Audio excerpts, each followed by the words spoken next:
This is a great drill that can teach how to pick things up from the ground, especially if you're having back pain as you do so.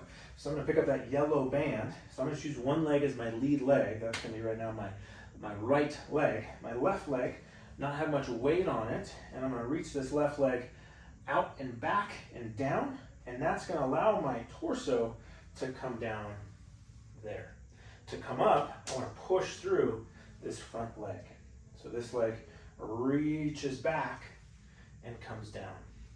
The further off to the side that is, the more, let's say something where I couldn't square up to it, the more I want this leg to kind of go off opposite the object and come up. That's over there, this leg goes opposite and there. So I find it helpful to reach the leg as far back as it can and down. So it's not that I'm reaching up, I'm reaching as far down and back behind me. If I can't reach it anymore, then I can sink into my knee a bit. And then I press back up. So trying to get as much motion, reaching back, reaching back, reaching back. I can't really reach any further back.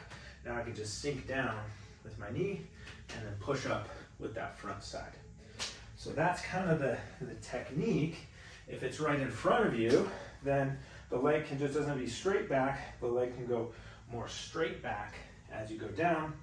And then I can practice that on both sides. So we're trying to get as low as we can without leading with the low back, without leading with the knees. Not that that's bad, but it can just cause some other things to go on with our movement.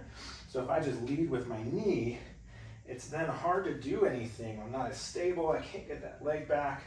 Or if I lead with the leg back, that tilts me forward without overly moving the lower back. And then you can kind of play around this as just a challenge. That's over there, so I can do this. If I wanted my left leg to lead, and this leg is actually going to sweep around. That's often called a curtsy lunge, but we can use it to kind of pick things up in a different way.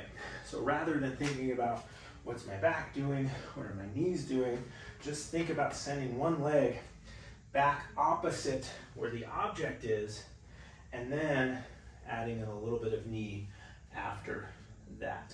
So this can be a great exercise in its own right, but also can help with objects that are low when you have back pain. One thing I often see is like something like the dishwasher or laundry where there's a lot of this can be painful. And so I can, like if a dishwasher was over there, I could just kind of reach and then put things up, reach, put things up, go around to the other side of the dishwasher, reach and put things up. Go to the front of the dishwasher, imagine it's right there, and just kick that leg back. Kick that leg back. And so often as adults, I feel like we get kind of planted into the floor, and then it's like harder to move using my hips, so it's harder to rotate.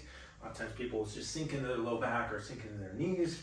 So being a little more active through the feet, stepping back, not putting weight back here, all my weight is on the front leg. That's the key to this. Weight on the front leg can help to unlock how the lower back feels and potentially the knees as well. So give it a shot, even if it doesn't feel perfect. If it feels better, then it might be something that you try to incorporate throughout your day.